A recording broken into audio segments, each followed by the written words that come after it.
किसान सभेच्या वतीने या ठिकाणी आंदोलन करण्यात आलेलं आहे। सहसंचालकासोबत चर्चा झालेली आहे। किती कोटी रुपये थकलेले आहेत आणि काय पुढील भूमिका राहणार आहे? मुळात शेतकरी ऊस उत्पादक संघर्ष समिती या मराठवाड्यातल्या ऊस उत्पादक शेतकऱ्यांनी आपल्या पक्ष, संघटना, जाती आणि धर्माच्या पलीकडे जाऊन आम्ही पिकवत असलेल्या ऊसाला उत्पादन खर्चावर आधारित आणि ज्या पद्धतीनं एकूण ऊसाच्या उत्पन्नामधून बाय प्रॉडक्ट ज्या पद्धतीने निर्माण होत आहेत, या पार्श्वभूमीवरती ऊसाचं आंदोलन केलं। या आंदोलनामधून 2800 पासून 3100 पर्यंतची पहिली उचल जी जाहीर केलेली आहे, या उचलीप्रमाणे ऊस गेल्यानंतर 14 दिवसाच्या आतमध्ये त्या शेतकऱ्याचं पेमेंट होणं अपेक्षित असताना ऊस गेल्यानंतर सुद्धा मागच्या 3-3 महिन्यापासून काही कारखान्यांनी ऊसाची बिलं थकीत केलेली आहेत। पहिली मागणी आमची ही आहे की हे जे बिलं थकीत केलेली आहेत ती संपूर्ण व्याजासह कारखान्यांनी शेतकऱ्यांच्या खात्यावरती तात्काळ जमा करावी।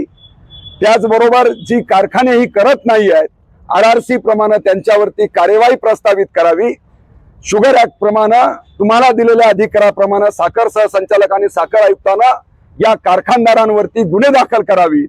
हे कारखान्याच्या लायसन्स गाळप परवाने घेताना ज्या ज्या अटी आणि शर्ती तुम्ही मान्य केलेल्या आहेत की आम्ही कुठल्याही साखरेच्या विक्रीवरती किंवा बाय प्रॉडक्टच्या विक्रीवरती अवलंबून न राहता शेतकऱ्यांनी घातलेल्या ऊसाचे बिलं आम्ही 14 दिवसामध्ये अदा करू, या अटी आणि शर्तीप्रमाणे ताबडतोब कारवाई करावी, अशा मुख्य मागणीला घेऊन आज आम्ही या ठिकाणी आलेलो आहोत। जवळपास 750 कोटी रुपयापर्यंतची थकबाकी या विभागातल्या शेतकऱ्यांची देणं बाकी राहिलेली आहे। ही अत्यंत गंभीर आणि शेतकऱ्यांच्या एकूण आर्थिक जीवनावरती दुष्परिणाम करणारी, आधीच मराठवाड्यातले शेतकरी मोठ्या प्रमाणामध्ये आत्महत्या करतायत, त्यांना आत्महत्येच्या खाईत लोटण्यासाठीच हे मदत करणारं काम साखर सहसंचालक, साखर आयुक्त आणि कारखानदार करतायत की काय, अशा प्रकारचा आरोप घेऊन आम्ही आज या ठिकाणी आलेलो आहे। थकीत रक्कम जर शेतकऱ्यांच्या खात्यावर जमा नाही झाली तर किसान सभेची पुढील भूमिका काय राहणार आहे? जर या कारखानदारांनी आणि साखर सहसंचालकांनी जर योग्य भूमिका तात्काळ घेतली नाही तर महाराष्ट्रातल्या ऊस उत्पादक शेतकऱ्यांच्या संघर्ष समिती, संपूर्ण शेतकऱ्यांच्या संघटना, वेगवेगळे लोक एकत्र येऊन साखर आयुक्तावरती ताबडतोब आजच साखर आयुक्तांशी बोलणं झालेलं आहे। त्यांनी अपॉइंटमेंट दिलेली आहे। सनदशीर मार्गाने हा सगळा प्रयत्न ऊस उत्पादक शेतकरी करतील।